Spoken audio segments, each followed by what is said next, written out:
Voyons, je dois faire traverser le fleuve au bébé, au chien et au poison. Mais je peux emmener qu'une chose à la fois.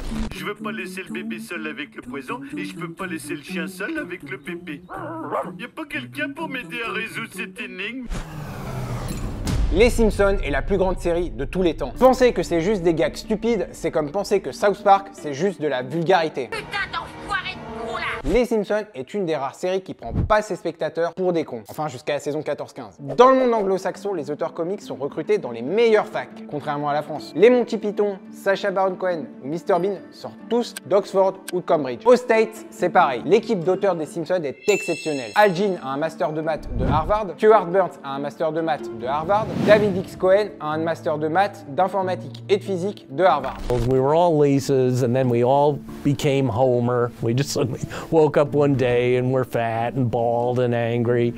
D'ailleurs, David X. Cohen, auteur des Simpsons et co-créateur de Futurama, a même publié un article de recherche optimisant l'algorithme du tri de crêpes. Voici le problème. Pour n crêpes empilées, quel est le nombre minimum de manipulations nécessaires pour réarranger les crêpes de la plus grande à la plus petite? Pour l'anecdote, la méthode connue la plus optimisée avant son article avait été trouvée par William H. Gates, plus connu sous le nom de Bill Gates. C'est pour ça que contrairement à des séries qui se prétendent scientifiques, mais qui sont juste des histoires de qui sort avec qui couche avec qui, auxquelles on ajoute un pot pourri de références geeks. Les Simpsons, eux, sans gâcher le plaisir des néophytes, font de beaux clins d'œil aux matheux. Que ce soit dans les gags d'intro, en arrière-plan, ou de manière impromptue dans les dialogues de personnages. Essaie de faire le genre de maths qui a des lettres. Écoutez, qu'est-ce que X, Lisa? Eh bien, ça dépend.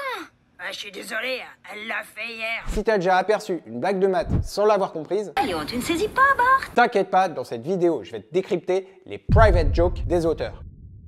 Dans l'épisode L'enfer du jeu, Homer trouve dans les toilettes les lunettes d'Henry Kissinger, qui était un diplomate américain réputé pour son intelligence. Il a d'ailleurs reçu le prix Nobel de la paix pour avoir rédigé les accords de Paris qui ont mis fin à la guerre du Vietnam. Bref, en mettant les lunettes, Homer devient instantanément brillant. Dans un triangle isocèle, la somme des carrés des deux côtés est égale au carré du troisième côté. Alors c'est pas la première fois que ce théorème apparaît.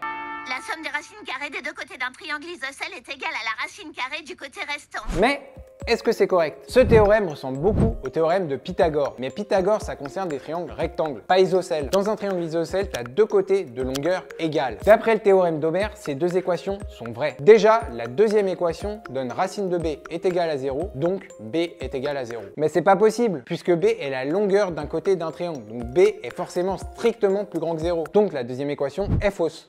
Pour la première équation, ça donne 2 fois racine de a est égal à racine de b. On met au carré des deux côtés, donc 4 fois a est égal à b, et on voit que b peut pas avoir une longueur 4 fois supérieure à celle de a, parce que sinon ça forme pas un triangle. Désolé Homer, ton théorème est pas bon. Bon, le plus choquant dans cette histoire, c'est pas que Homer énonce un théorème incorrect, mais qu'il mette des lunettes ramassées dans les chiottes.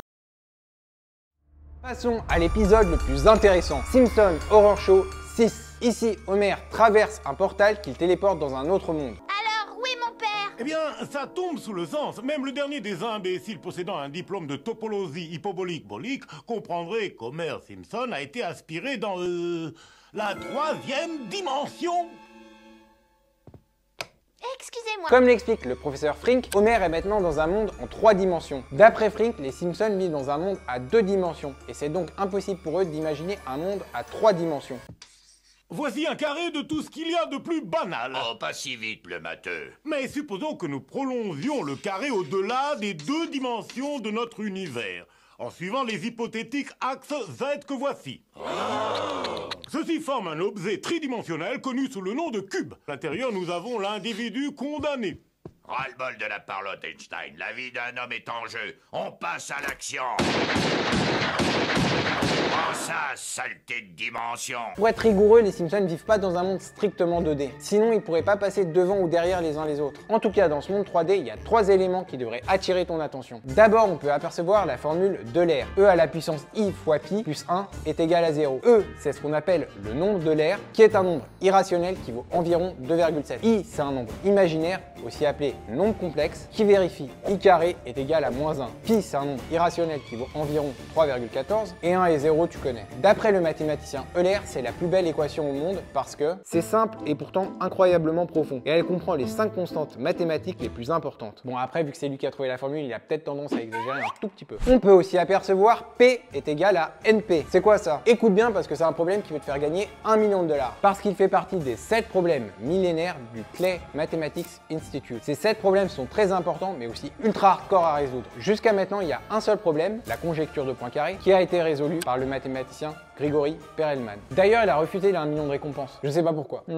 Très excentrique ces mathématiciens. Alors en gros, P c'est un ensemble de problèmes relativement faciles. Et NP c'est un ensemble qui comprend ceux qui semblent être des problèmes très difficiles. Donc, P est égal à NP impliquerait que des problèmes apparemment très difficiles ont en fait des solutions faciles. Bon, les détails sont un peu plus compliqués. Si tu veux une vidéo dédiée, dis-le moi en commentaire. On finit par le clin d'œil le plus incroyable de l'épisode. Regarde bien l'équation 1782 puissance 12 plus 1841 puissance 12 est égal à 1922 puissance 12. Si tu fais le calcul avec ta calculatrice, tu verras que l'équation est correcte. Alors pourquoi j'attire ton attention là-dessus? En fait, Homer a fait l'impossible. Il a trouvé un contre-exemple au dernier théorème de Fermat. Pierre de Fermat était un avocat et mathématicien du 19e siècle. En 1632, en étudiant un bouquin s'appelant Arithmetica écrit par Diophante d'Alexandrie au 3e siècle, il découvre un challenge autour du théorème de Pythagore. A carré plus B carré est égal à C carré, tu connais la chanson. En fait, Diophante challenge les lecteurs de son livre à trouver des nombres qui vérifient la formule de Pythagore. Par exemple, 3 au carré plus 4 au carré est égal à 5 au carré, puisque ça fait 9 plus 16 est égal à 25. Inspiré par ça,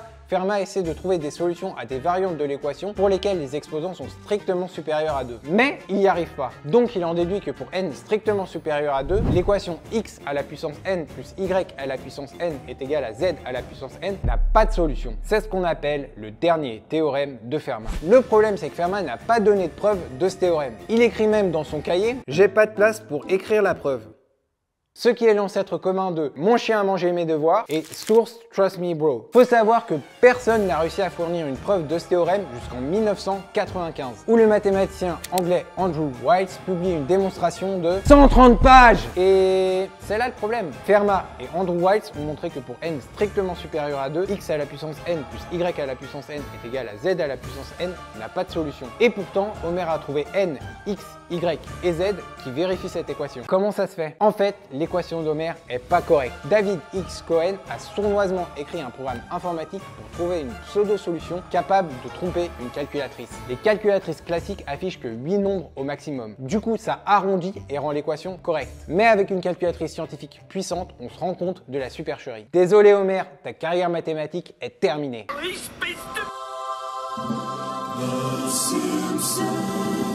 Non seulement ils font des références à des maths, mais aussi à des mathématiciens. Dans l'épisode Échecs et maths pour les filles, le principal Skinner est renvoyé après une remarque sexiste. Le nouveau directeur sépare les filles et les garçons en 2 classes. Mais Lisa n'est pas satisfaite du cours de maths pour filles. Du coup, elle se déguise en garçon pour infiltrer la classe des garçons et avoir de vrais cours de maths. Cet épisode fait une référence à l'histoire de Sophie de Germain, mathématicienne du 19e siècle qui, pour publier ses résultats dans un monde mathématique réservé aux hommes, devait utiliser une fausse identité, celle de Monsieur Leblanc. Et ouais, c'est pas juste. Enfin, juste, c'est pas son prénom.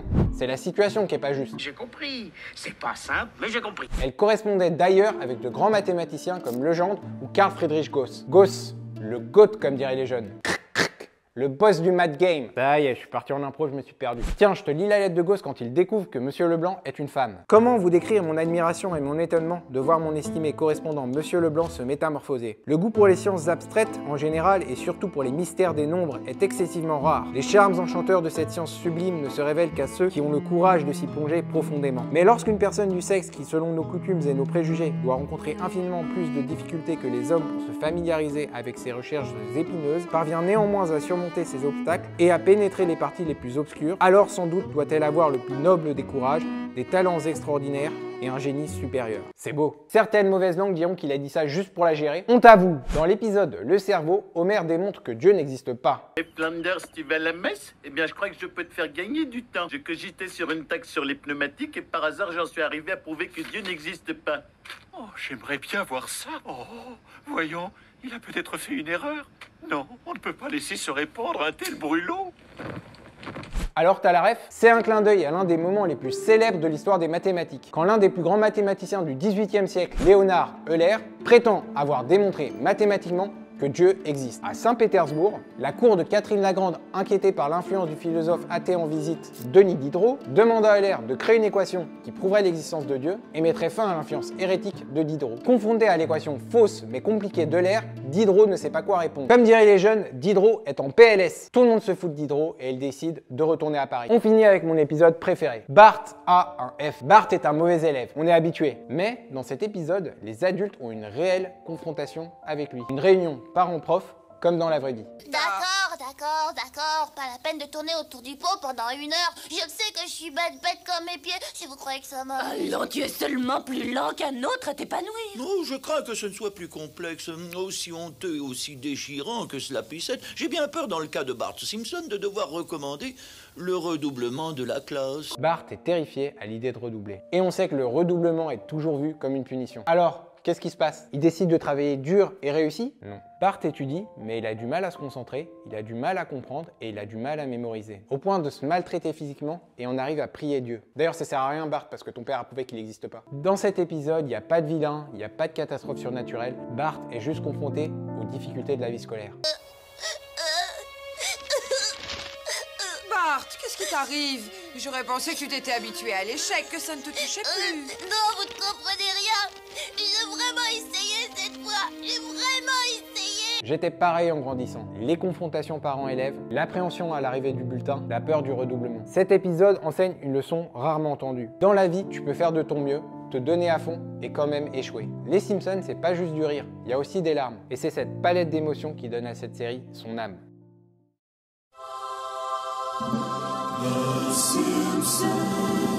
Les auteurs des Simpsons adorent les énigmes, tout comme moi. Par exemple, ici le professeur Frink demande aux élèves de faire apparaître 9 triangles qui ne se chevauchent pas en traçant seulement 3 droites sur ce M, qui ressemble aux cheveux d'Homère. Je vais te donner la solution, donc fais pause si tu veux résoudre l'énigme par toi-même. On trace une ligne diagonale partant du bas, puis on trace une ligne diagonale partant du haut, enfin on trace une ligne horizontale coupant chaque branche du M. Et voici maintenant 2 autres énigmes. Homer doit traverser une rivière avec Maggie, son chien et du poison. Mais il peut prendre qu'un seul objet à la fois, sinon la barque coule. Si Maggie reste seule avec le poison, elle va en avaler et mourir. Si Maggie reste seule avec le chien, il va la mordre et elle va mourir. Comment Homer peut faire pour traverser la rivière? C'est une variante de l'énigme du chou, du loup et de la chèvre qu'on a déjà vu. Les habitués de la chaîne, donnez pas la réponse aux nouveaux. Qu'est-ce que je raconte? Il n'y a ni habitués ni nouveaux sur cette chaîne. Bon, Maggie, chien, poison, vous êtes tous concernés, alors écoutez.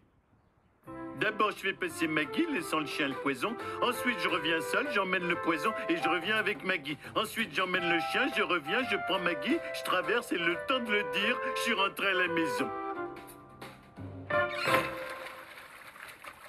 Hein? T'as pas écouté ou quoi?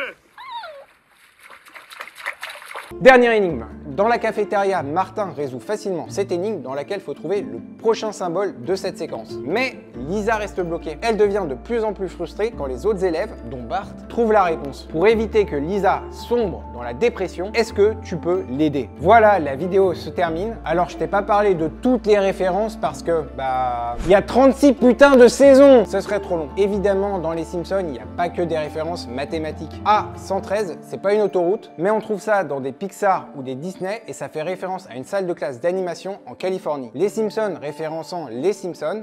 On tâche de faire des économies. Il arrive que les dessinateurs utilisent les mêmes fonds encore et encore et encore. Ici la blague c'est que l'arrière-plan se répète et t'as aussi les références sexuelles. Je crains que cette langue ne doive rester plâtrée quelques semaines. Ça peut bien évidemment affecter vos actes amoureux. Non, pas du tout. Quand il voudra que je fasse quelque chose, il n'aura qu'à me l'écrire. Celle-là je vais pas l'expliquer.